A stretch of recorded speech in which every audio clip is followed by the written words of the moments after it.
કર્યો કે તને પિયર ગયે 10 દિવસ થઈ ગયા, તું તો મને યાદ જ નથી કરતી. મારી પત્ની કે હોતું હશે એવું કાંઈ? મને ચારે બાજુ તમે જ દેખાવ છો. તુવેરની દાળમાં, ચોખાના દાણામાં, ઘઉંના લોટમાં. સાલું મને તો આંચકો લાગ્યો. હું ધણી છું કે ધનેડું?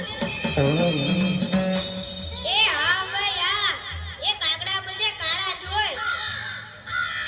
એ તારી વાત એકદમ હાચી હો ભાઈ. એ બીજી એક વાત કહું. એકવાર હું મારા હાહરે ગયો. સાસુ માએ 8 દિવસ સુધી પાલકની ભાજી ખવડાવી ને 9મા દિવસે પૂછ્યું, એ જમાઈરા હું બનાવું? પછી તો મેં કહી દીધું, ખેતર બતાવી દો, એ હું જાતે ચરી લઈશ.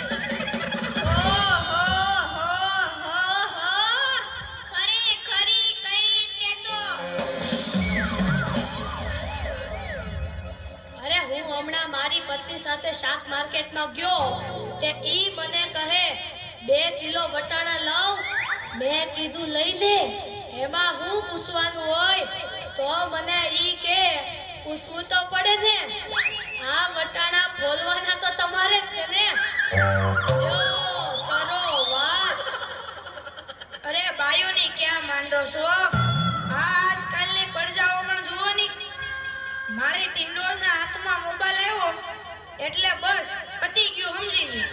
આપણી સાથે વાત કરતા હોય અને કોકનો ફોન આવે એટલે હાલવાત માંડે. એલા આપણે કાઈ ખેતરના ઉભેલા ઝાડિયા છીએ? એને મન તો આપણે એવા જ હોય. એને તો મોબાઈલ આવ્યો એટલે કરલો દુનિયા મુઠ્ઠી મે. ધીરુભાઈ અંબાણી જોઈ લ્યો. એમાં આ જીઓ આવ્યો ત્યારથી છોકરાઓ તો આપણો જીવ લઈ ગયા છે. અરે એનું નામ જીઓ નહીં પણ મરો એવું રાખવું જોઈતું તું. એ મોબાઈલ આવ્યો એટલે કેમેરો ગયો. એ મોબાઈલ આવ્યો એટલે ઘડિયાળ ગઈ. એ મોબાઈલ આવ્યો એટલે બેટરી ગઈ. મોબાઈલ આવ્યો એટલે ટપાલ ગઈ. મોબાઈલ આવ્યો એટલે કોમ્પ્યુટર ગયું. મોબાઈલ આવ્યો એટલે નિરાશ ગઈ. અને એમાંય જો આપણો મોબાઈલ આપણી ઘરવાળીના હાથમાં આવ્યો તો આપણે ક્યાં? યો કરો વાત.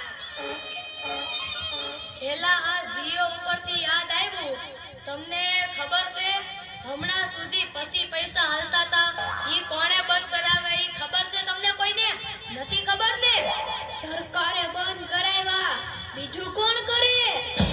એ નહીં, ઈ પછી પૈસા એટલે પાવલી. ઈ પાવલી આ જીઓ વાળા મુકેશ અંબાણીએ બંધ કરાવી. હા, એ કેવી રીતે? જો હું કહું, મુકેશ અંબાણીના લગ્ન થતા હતા ઈ વખતે આ પાવલી એટલે ઘણા બધા પૈસા કહેવાય. તે ગોર મહારાજ ઘડી અને ઘડીએ કીધા કરે, પાણીની ચમચી ભરો ને મૂકો પાવલી. ગણપતિ પૂજન કરાવે ને કે મૂકો પાવલી. એક ફેરો ફરે ને કહે મૂકો પાવલી. બીજો ફેરો ફરે અને કે મૂકો પાવલી. તેલા મુકેશને એટલી ખીચડી કે આખો દેશ મને મુકેશ અંબાણી કહે છે ને આ ગોર મહારાજ મૂકો પાવલી કરે છે.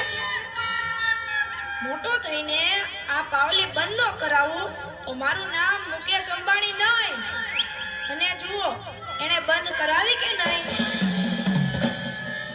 અને ઈ મોબાઈલના કારણે છોકરા કાઈ બગડ્યા છે જાણે મોબાઈલ જ એનો બાપ ને એની માં નો હોય. અને આપણા છોકરાની તો વાત જ ના થાય હો. એ વરાસા મોકલ્યો હોય તો તાબીએ જઈને બેઠો હોય, અવેડાના ડાટા કાઢી નાખે એવા હોય. કાલે મેં ઓયલા પહેલાને કીધું કે તારો છોકરો પથ્થરના ઘા કરે છે, કોઈને વાગી જશે.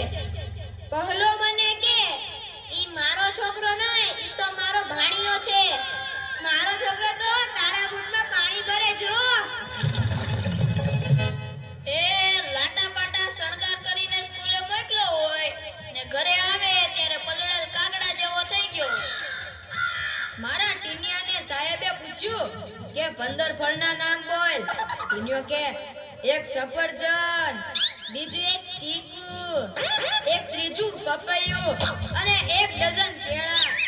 થઈ ગયા ને 15 ફળ. લ્યો કરો વાત. અરે આપણા છોકરાની વાત મૂકો તડકે, આપણી જ વાત કરો ને.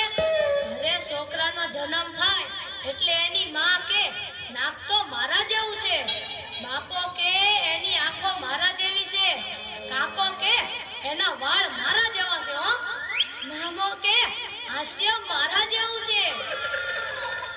એ છોકરો મોટો થઈને જ્યારે ના કરવાનું કરે ત્યારે બધાય કે ખબર નહીં આ હરામખોર કોના જેવો છે. એ લ્યો તોય સૌ સૌના ઘરે જાય. આ લોકો તો નવરા છે, આપણે થોડા કઈ નવરા છીએ. હાલો હાલો હવે હાલો. વાહ ભાઈ.